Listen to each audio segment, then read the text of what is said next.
Ha dostlar, siz bilərsiniz. Lan yağış yağır. Yağış yağır, orada da ağaçlar solurlar. Ve yağış yağır ve yağış yağır, ağaçlar solurlar. Neden olur? Niye elədir? Səbəbi nədir? Yağış yağır da olsun. Niye ağaçlar solurlar?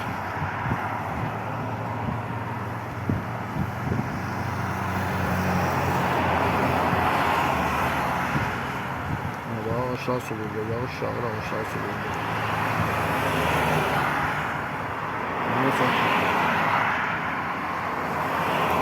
Bilen varsa yazsın da, yorumlara yazsın görək. Ağaçlar niye solurlar?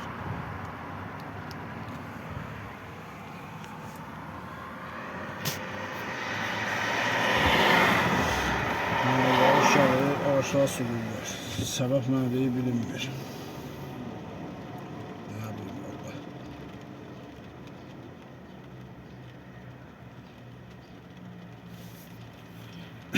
Ya vaxt öldürürlər, vaxt keçirirlər də.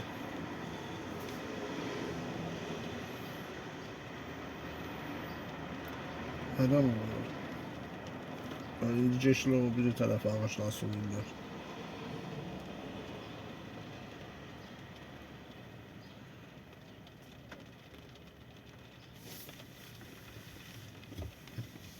Ha bilin valla. Bilen varsa yoruma yazsın görək nədəndir o. Niye öyle eləyirlər? Mesela yağış, normalde yağış yağır da. Sen niye ağac solursan ki?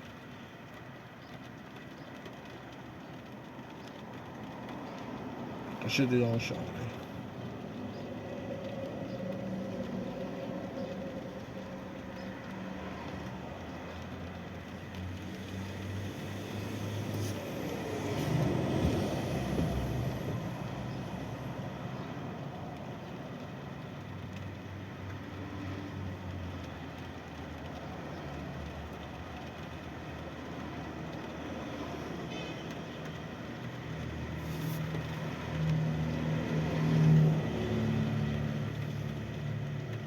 Bilenler yazsın yoruma yazsın görək.